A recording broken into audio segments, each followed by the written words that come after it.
அல்லாஹ்வின் பேரருள் பெருங்கருணை அல்லாஹ் தஆலா நம் அனைவர்களையும் மூமின்களாக முஸ்லிம்களாக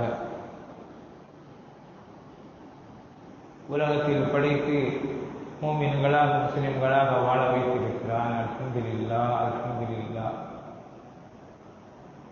அதிலும் குறிப்பாக அல்லாஹ்வுடைய பிரியமான நபி கண்மணி முஹம்மது ரசூலுல்லாஹி ஸல்லல்லாஹு அலைஹி வஸல்லம் அவர்களுடைய அருள் நிறைந்த உம்மத்தில் அங்கத்தினராக ஆக்கி, பாக்கியம் நிறைந்த மாதம் ரமதானுடைய மாதம், பாக்கியம் நிறைந்த நாள் ஜும்மாவுடைய நாள், பாக்கியமான இடம் அவனுடைய இல்லம், அங்கே நம்மை அமர வைத்து அல்லாஹ் நம்மை கண்ணியப்படுத்துகிறார். அல்ஹம்துலில்லாஹ், அல்ஹம்துலில்லாஹ்.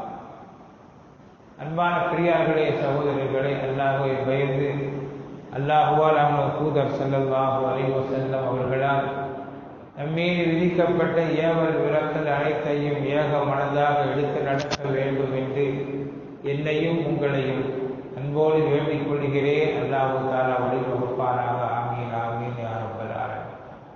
அன்பான சகோதரர்களே, ஒரு நாள் பொழுது நபிகள் பெருமானார் ஸல்லல்லாஹு அலைஹி வஸல்லம் அவர்கள் சஹாபாக்களுக்கு மத்தியில் ஒரு கேள்வியை கேட்டார்கள். ஒரு மரம் இருக்கிறது, அது இருந்தாலும் 1000 பொன் புரோஜனமானது, அந்த மரத்தை வெட்டப்பட்டாலும் அது புரோஜனமானது, அந்த மரத்துடைய இலை, காய், கனி, தண்டு எல்லாமே புரோஜனம் இல்லாதது கிடையாது, எல்லாமே ஒரு உபகாரமானது. இப்படி ஒரு மரம் ஒன்று இருக்கிறது, இந்த மரம்தான் மோமீனுக்கு உதாரணம் என்று பெருமானார் ஸல்லல்லாஹு அலைஹி வஸல்லம் சொன்னார்கள். ஒரு மோமீன் அவர் வாழ்ந்தாலும் புரோஜனமாக இருப்பார், அவர் இறந்தாலும் புரோஜனமாக இருப்பார். ஒரு மோமீனுடைய பேச்சு புரோஜனமாக இருக்கும், அவருடைய செயல் புரோஜனமானதாக இருக்கும், அவருடைய எண்ணங்கள் புரோஜனமானதாக இருக்கும், அவர் செய்யக்கூடிய எல்லா காரியங்களும் அவருக்கு மற்றவர்களுக்கு புரோஜனமாக இருக்கும். எதை போல? அந்த மரத்தை போல என்று அந்த மரத்திற்கு ஓமையாக மோமீனை சொன்னார்கள், மோமீனுக்கு ஓமையாக அந்த மரத்தை சொன்னார்கள். அது எந்த மரம் தெரியுமா அப்படின்னு கேட்டாங்க சஹாபாக்கள்கிட்ட. சஹாபாக்கள் எல்லாம் ஒரு மரம் சொன்னால் நம்ம பக்கத்தில் நிற்கிற மரத்துக்கு சிந்தனை வராது. பெரும்பான்மையாக அங்கங்க சுற்றி சுற்றி தான் பார்ப்போம். ரொம்ப யோசனை பண்றாங்க, தெரியல யாரும் சொல்லலான்னாங்க. பெருமானார் ஸல்லல்லாஹு அலைஹி வஸல்லம் சொன்னார்கள், பேரித்த மரம் என்றார்கள். அந்த பேரித்த மரம் இருக்கிறதே, அது இருந்தாலும் அதனுடைய பழங்கள், அதனுடைய காய்கள் புரோஜனம் அளிக்கிறது. அதனுடைய இலைகள், ஓலைகள், அதை வீடுகளுக்கு கூரையாக நாம் எல்லாம் பயன்படுத்துகிறோம். அதனுடைய தண்டுகளை, அந்த மரத்தை அதை தூணாக, மற்ற தேவைகளுக்கு பலகையாக நாம் பயன்படுத்துகிறோம் அப்படின்னு பெருமானார் ஸல்லல்லாஹு அலைஹி வஸல்லம் சொன்னாங்க. இந்த சம்பவம் முடிஞ்சு வீட்டுக்கு வர்றாங்க. வீட்டுக்கு வரும்போது உமர் நாயகத்துடைய மகனார், சின்ன பிள்ளை, அவங்க சொல்றாங்க, வாப்பா ரசூலுல்லாஹ் கேட்கும்போது அது பேரித்த மரம் தான் எனக்கு தெரியும், ஆனா நான் சொல்லலை அப்படின்னு சொன்னாங்க. ஏன்பா நீ சொல்லல? நீ சொல்லி இருந்தால் அந்த இடத்திலே பெருமானார் ஸல்லல்லாஹு அலைஹி வஸல்லம் அவர்கள் உனக்காக வேண்டி துஆ செய்து இருப்பார்கள். அந்த துஆ கிடைப்பது எனக்கு இந்த அரபு நாட்டிலே விலை உயர்ந்த ஒட்டகங்கள் அன்பளிப்பாக கிடைப்பதை விட அந்த துஆ உனக்கு கிடைப்பது அந்த இடத்திலே நீ சொல்லியிருக்க வேண்டுமே என்று நான் ஆசைப்படுகிறேன் என்று சொன்னான். அது உமர் நாயக மகனை பார்த்து பெரிய பெரிய சஹாபாக்கள் எல்லாம் அந்த கேள்விக்கு விடை தெரியாமல் இருக்கும் பொழுது நீ சொல்லியிருந்தா ரசூலுல்லாஹ் சந்தோஷப்பட்டிருப்பாங்களப்பா, நான் அதனால் உனக்கு துஆ செஞ்சிருப்பாங்களே அப்படின்னாங்க. இல்லை யாரும் சொல்லுவோம், இல்லை வாப்பா.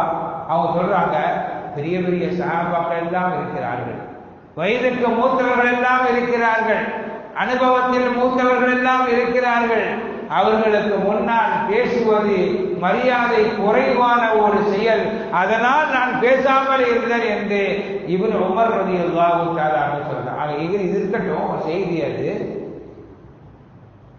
ஒரு மூமின் அவர் இருந்தாலும் 1000 பொன், அவர் இறந்தாலும் 1000 பொன்.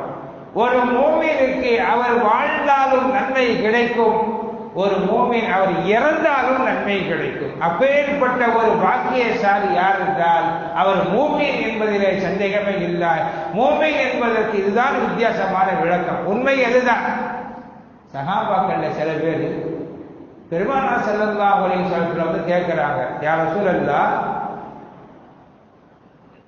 நாங்க உங்களை சந்திச்சிட்டோம், ஈமான் கொண்டுட்டோம், மூமின்களாக நாங்க வாழ்றோம். ஆனா எங்களுடைய தாய் தந்தைகள் பெற்றோர்கள் எங்களை ரொம்ப பாதுகாட்டி சீராட்டி தாளாட்டி வளர்த்தாங்க. ஆனால் அவர்கள் உங்களை சந்திக்க முடியவில்லை, அவர்களுக்கு ஈமான் கிடைக்கவில்லை, அவர்கள் மூமின்களாக ஆகவில்லை. இந்த வாய்ப்பை அவர்கள் தவற விட்டு விட்டார்கள். ஆகவே அவங்க இறந்து போயிட்டாங்க. இப்ப அவங்களுக்காக வேண்டி நாங்கள் துஆ செய்யலாமா என்று பெருமானார் ஸல்லல்லாஹு அலைஹி வஸல்லம் கேட்கிறாங்க. நான் நியாயமான கேள்விகள். பெற்ற தாய்களுக்காக வேண்டி நாங்கள் துஆ செய்யலாமா? அவர்கள் ஈமான் இல்லாமல் இறந்து விட்டார்களே, மூமினாக இல்லையே, அந்த ஒரு வாய்ப்பை நழுவ விட்டு விட்டார்களே அப்படின்னு கேட்கிறாங்க. அல்லாஹ் தஆலா ஆயத்தை இறக்குறான், வமா கான நபியின் ஐ யஸ்தக்பிரு லில் முஷ்ரிக்கீன வலவ் கானு உலி குர்பா. நபியோ அல்லது மூமின்களோ யாராக இருந்தாலும் இணை வைப்பாளர்களுக்காக வேண்டி அல்லாஹ்வுக்கு பலதெய்வ கொள்கைகளை இணை வைத்து வழங்கிய யாராக இருந்தாலும் சரிதான், அவர் எவ்வளவு பெரிய நெருங்கிய உறவுக்காரராக சொந்தக்காரராக இருந்தாலும் சரிதான், தாய் தந்தையாக இருந்தாலும் சரி, மனைவி பிள்ளையாக இருந்தாலும் சரி, அண்ணன் தம்பியாக இருந்தாலும் சரி, என்ன உறவாக இருந்தாலும் அவர்களுக்காக வேண்டி இஸ்திக்ஃபார் பாவ மன்னிப்பு தேடுவதற்கு அனுமதி கிடையாது என்று அல்லாஹ் தஆலா சொல்றான். அல்லாஹ் எவ்வளவு பெரிய விஷயம். யாருக்கு ஈமான் இல்லாமல் இறந்து விட்டால் அவருக்காக வேண்டி அவர் இறந்ததற்கு பிறகு கூட துஆ செய்வதற்கு அனுமதி கிடையாது. இருக்கும்போது துஆ செய்யலாம், வேற விஷயம். அவருக்கு ஈமானை கூடியது.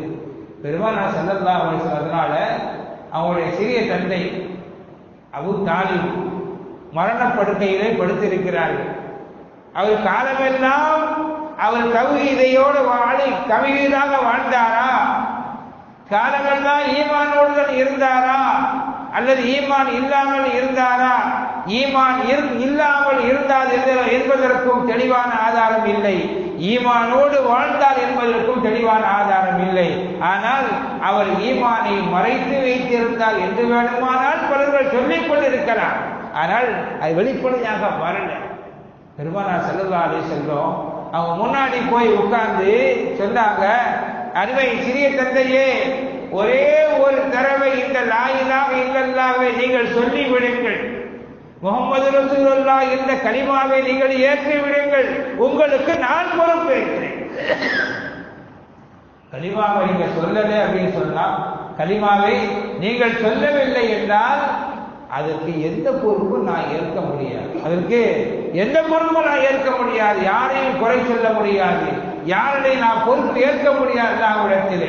ஆகவே அந்த ஒரு வார்த்தையை ஒரு தடவை நீங்கள் சொல்லிவிடுங்கள் என்று கெஞ்சினார்கள், கூத்தாடினார்கள் பெருமானார் ஸல்லல்லாஹு அலைஹி வஸல்லம். கடைசி நேரத்தில் அவர் சொன்னார் என்றும் தெரிகிறது, அவர் சொல்லவில்லை என்றும் தெரிகிறது. அந்த விமர்சனத்துக்குள் நம்ம போக வேண்டாம். பெருமானார் ஸல்லல்லாஹு அலைஹி வஸல்லம் சொன்னார்கள், என்னுடைய சிறிய தந்தை அவர் இறந்துட்டாங்க, அவர்கள் இறந்ததற்கு பிறகு உடல்நிலை அந்த கட்டத்தில் இருக்கும் போது பெருமானார் ஸல்லல்லாஹு அலைஹி வஸல்லம் அவர்கள் தன்னுடைய சிறிய தந்தை அவர்களை உச்சந்தலையிலிருந்து தடவிக்கொண்டே வருகிறார்கள், உச்சந்தலையிலிருந்து தடவிக்கொண்டே வருகிறார்கள். வளர்த்த தந்தை தனக்காக வேண்டி பல நாள் பல ஏடங்களிலே தன்னுடைய மானத்தை இழந்தவன், தன்னுடைய மரியாதையை விட்டுக் கொடுத்தவர் பெருமானார் ஸல்லல்லாஹு அலைஹி வஸல்லம் அவர்களுக்காக வேண்டி. பல முறை இப்படி நடந்திருக்கிறது. பல இடங்களிலே ரசூலுல்லாஹி ஸல்லல்லாஹு அலைஹி வஸல்லம் அவர்களுக்காக வேண்டி கை கொடுத்து நின்றிருக்கிறார். அவ்வளவு பெரிய கண்ணியமான மனிதராகவும் இருந்திருக்கிறார்.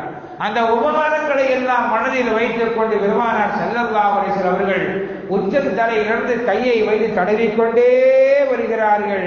காலு பாதத்தி கரண்டை காலை தாண்டி வரும் பொழுது ஜிப்ரீல் அலைஹிஸ்ஸலாம் கை எடுங்க,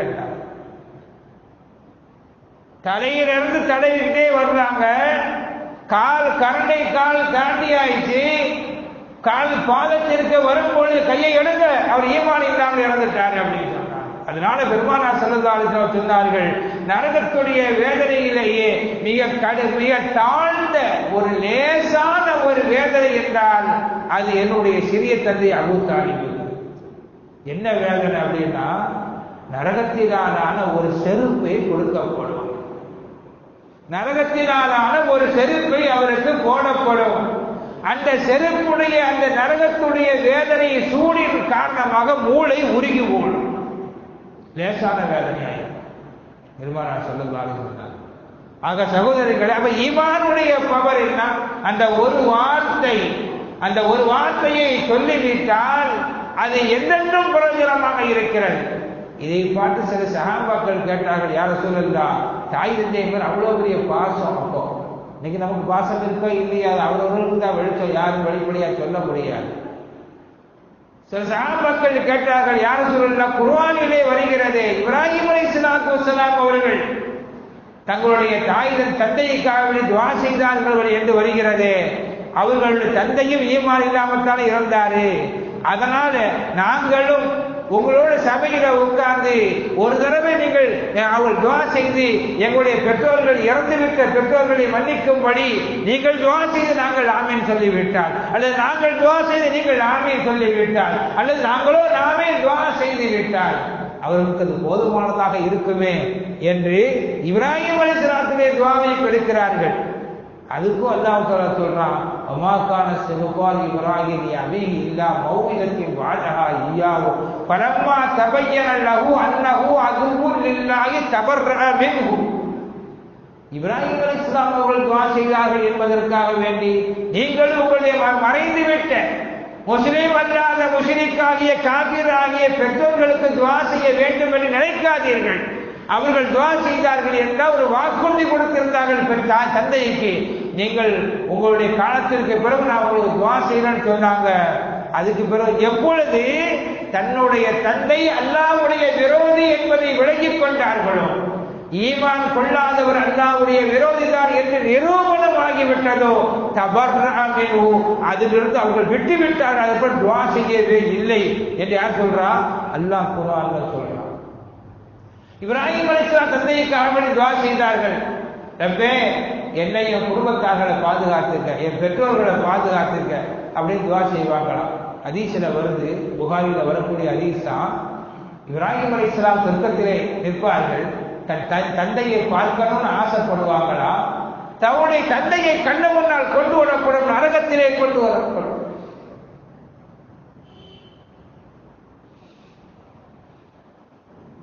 இப்ராஹிம் அலைஹிஸ்ஸலாத்துடைய தந்தை நரகத்திலே கொண்டு வரப்படும். அதை பார்த்து கண் கலங்குவார்கள், என் தந்தை நரகத்திலா, இது எந்த நிலை என்று கண் கலங்குவார்கள். அல்லாஹ் தஆலா இவர்களுடைய மனசை புண்படுத்தாமல் காயப்படுத்தாமல் இருப்பதற்காக வேண்டி அவர்களுடைய உருவத்தை ஒரு எறும்பு திண்ணி மாறி, ஒரு எறும்பு திண்ணி உடும்பு அந்த மாதிரி ஒரு உருவத்திலே மாற்றி நரகத்திலே இப்ராஹிம் அலைஹிஸ்ஸலாத்துடைய கண்ணு முன்ன இழுத்து போடுவான் என்று பெருமானார் ஸல்லல்லாஹு அலைஹி வஸல்லம் சொல்கிறார். பெருமையானவர்களே, ஈமானுக்கு எவ்வளவு பெரிய பவர் இருக்குமா!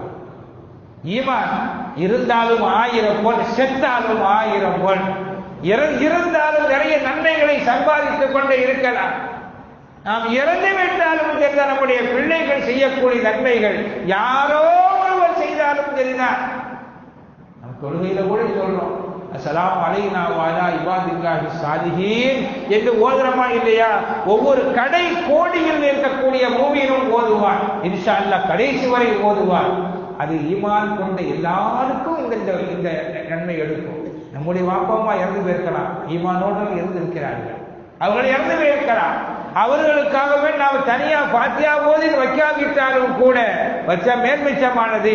அதை விட அலா இபாதில்லாஹி ஸாலிஹீன் என்று ஒவ்வொரு தொழுகையிலும் அத்தஹியாத்திலும் ஓதுகிறோமே, அந்த துஆ அவர்களுக்கும் ஈடு கொடுக்கும். எதனால? ஈமானோடு மரணித்தார்கள் என்பதற்காக, வேற ஒன்று கிடையாது. ஈமானோடு மரணித்தால் அவ்வளவு பெரிய பாக்கியத்தை கிடைக்கும். அருமையான சகோதரிகளே, அல்லாஹ் தஆலா குர்ஆன்ல சொல்றான், கதப ரப்புக்கும் அலா நஃப்ஸிஹி ரஹ்மா. ரப்பு தன்னின் மீது ஒரு கடமையாக்கி விட்டார், ரஹ்மத்தை கடமையாக்கி விட்டார். என்ன ரஹ்மத்துனா என்ன? ரஹ்மத்துனா கருணை அப்படின்னு தான் சொல்லுவோம். அல்லாவே ரஹ்மத்துனா என்னன்னு சொல்றான். அவங்களுக்கு சேர் நிற்கிறாங்க, சேர் எடுத்து கொடுங்களேன். அந்த சேர்லாம் இல்லையா? பெரியவங்களாம் நிற்கிறாங்க யாருமே. அன்னஹு மன் அமில மின்கும் ஸூஅன் பிஜஹாலத்தின் சும்ம தாப மின் பாதி வஸலக ஃபஅன்னஹு கஃபூருர் ரஹீம்.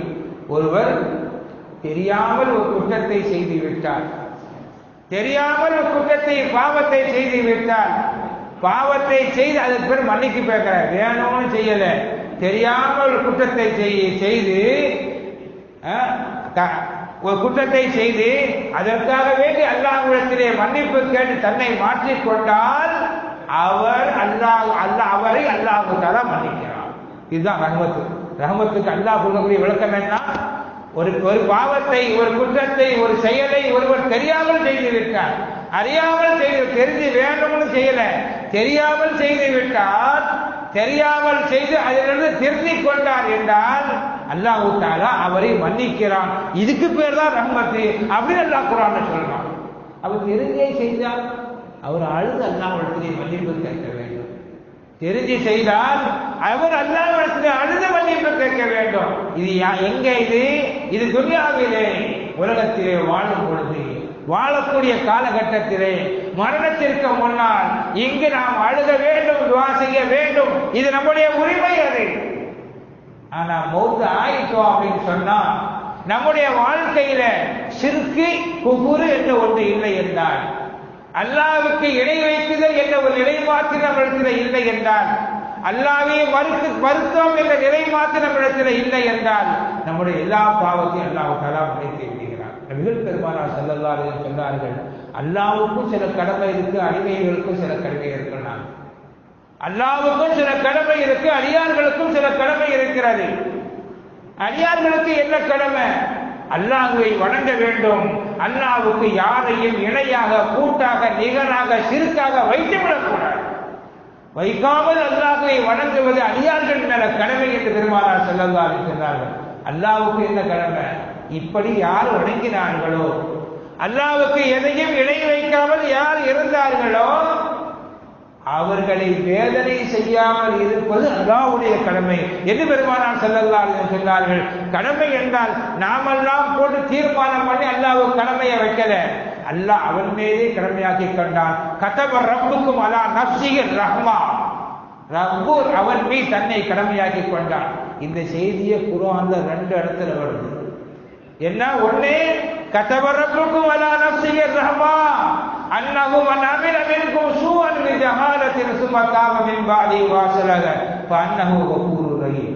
ஒருவர் தெரியாமல் ஒரு பிழையை செய்து விட்டால், பாவத்தை செய்து விட்டால், அவர் அதற்காக வேண்டி அந்த தெரிந்தவுடன், பாவம் என்று தெரிந்தவுடன் அதிலிருந்து அவர் விலகிக் கொண்டார் என்றால் அல்லாஹ் அவரை மன்னிக்கிறான். இது ஒரு வசனம். இந்த இடத்தை எல்லாருக்கும் தெரியும். இன்னொன்று வருது, கதப ரப்புக்கும் அலா நஃப்ஸிஹி ரஹ்மா லயஜ்மஅன்னக்கும் இலா யௌமில் கியாமத்தி லா ரைப ஃபீஹ். அந்த நாளிலே, மறுமை நாளிலே அல்லாஹ் தஆலா எல்லாரையும் எழுப்புவான், எல்லாரையும் ஒன்று சேர்த்து கொண்டு வருவான். அது எவராக இருந்தாலும் சரி, ஆண்டியாக இருந்தாலும் அரசனாக இருந்தாலும் எல்லோரையும் ஒன்று சேர்த்து அல்லாஹ் தஆலா கொண்டு வருவான். அல்லதீன ஹஸிரு அன்ஃபுஸஹும். யாரெல்லாம் இங்க நஷ்டவாளிகளாக ஆகிவிட்டார்களோ, ஈமான் கொள்ளாதவர்களாக இருந்தார்களோ, ஈமானுக்கு சம்பந்தம் இல்லாதவர்களாக இருந்தார்களோ அவர்களெல்லாம் அங்கு நஷ்டவாளிகள். யாரெல்லாம் ஈமான் கொண்டு விட்டார்களோ அவர்களெல்லாம் அங்கு பாக்கியவான்கள். அந்த ரஹ்மத்திலே அல்லாஹ் ரஹ்மத்தை கொண்டு அவர்களை ஆட்கொள்ளுவான், கருணையை கொண்டு அல்லாஹ் தஆலா ஆட்கொள்ளுவான், அவர்களை மன்னிப்பான் என்று அல்லாஹ் அருள்மறை சொல்லித்தார். ஆக சகோதரர்களே, 2 இடத்தில் அல்லாஹ் தஆலா தன் மீது கருணையை விதித்துக் கொண்டான், ரஹ்மத்தை அல்லாஹ் தஆலா கடமையாக்கி கொண்டான் என்று சொல்லுகிறான். ஒரு இடம் என்ன? எல்லாரையும் மன்னிச்சிருவேன், அதுதான் என்னுடைய கருணை. அந்த என்னுடைய கருணை எல்லாத்தையும் மன்னிச்சிருவேன். மறுமையிலே, துனியாவிலே அல்லாஹ் தஆலா மன்னிக்கிறான். அல்லாஹ் தஆலா இன்னொரு இடம் என்ன? அங்க யார் ஈமான் கொள்ளலையோ அவர்கள் நஷ்டவாளிகள். ஆக சகோதரிகளே, துனியாவில் அல்லாஹ் ரஹ்மத்தை மட்டும்தான் காட்டிக்கிட்டாங்க, தன்னுடைய கோபத்தை அல்லாஹ் இதுவரையும் காட்டவே இல்லை.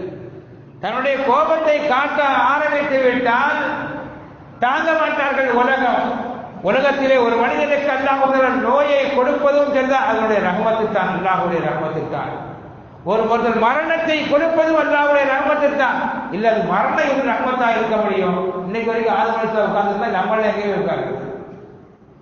புள்ள மட்டும் பிறந்துகிட்டே இருக்கணும், மரணத்தை ஒத்துக்க மாட்டோம் அப்படின்னு சொன்னா இன்னைக்கு வரைக்கும் 6 மணிக்கு உட்கார்ந்துருந்தாங்க. அவங்களுடைய எத்தனையோ பிள்ளைகளோ ஆயிரக்கணக்கான பிள்ளைகள் இதுவரைக்கும் உட்கார்ந்தே இருக்கிறாங்க. ஏன் நம்ம வீட்டுல நம்முடைய வாப்பாவுடைய வாப்பா ஒரு 4-5-6 தலைமுறை வீட்டை உட்காந்துச்சு. இருக்கிற இடத்துக்கே வீடு கிடைக்காம சண்டை போட்டு வீட்டை 2ஆ பிரிக்கவா, 4ஆ உடைக்கவா, வீட்டை வித்துட்டு வேற இடத்துக்கு போவா, வயலை துத்து வீடாக்கவா, குளத்தை வித்து வீடாக்கவா யோசனை பண்ணிட்டு இருக்குது. எல்லாரும் வந்து உட்கார்ந்து நடந்து என்ன செய்ய முடியும் சகோதரர்களே? அப்ப மரணம் என்பதும் அல்லாஹ்வுடைய ரஹ்மத்து தான். எப்படி பிறப்பு அல்லாஹ்வுடைய ரஹ்மத்தாக இருக்கிறதோ அதை போல மரணம் என்பதும் அல்லாஹ்வுடைய கருணை தான். அல்லாஹ் தஆலா எல்லா பாவத்துக்காக உன்னை பிடிச்சிக்கிட்டே இருக்கிறது இல்லை. நிறைய பாவத்தை எல்லாம் மன்னிச்சறான, கண்டு காணாம விட்டுறான். அல்லாஹ் அருள்வல்ல சொல்லிட்டான். எல்லாத்தையும் எல்லாம் பிடிக்கிறது இல்லை, எல்லாத்தையும் அல்லாஹ் தஆலா கேட்கறதும் கிடையாது. நிறைய பாவத்தை அல்லாஹ் தஆலா கண்டு காணாமல் விட்டு விடுகிறான். ஆக பாவத்துக்காக மட்டுமில்ல, நம்ம எல்லாருமே பாவத்துக்கு தான் நடக்குது நினைக்க கூடாது சகோதரர்களே. அல்லாஹ்வுடைய ரஹ்மத்தின் வெளிப்பாடுதான் எங்குமே வியாபித்திருக்கிறது.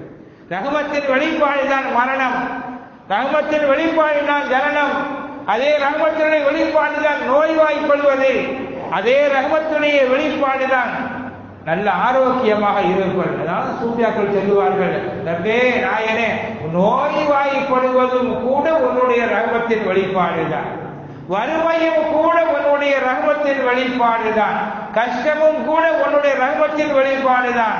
ஆனால் அது உனக்கு கஷ்டம் இல்லை, இந்த பாலா போனவனுக்கு கஷ்டமா தெரியுது, அதை மாத்தீர் என்று துவா செய்வாங்க சூஃபியாக்கள். உடம்பு சரியில்லாம போது ஒரு தலைவலி வந்தாலும் சரி, அது அல்லாஹ்வுடைய ரஹ்மத்துடைய வெளிப்பாடு தானே ஒழிய ஒரு கஷ்டம் கிடையாது.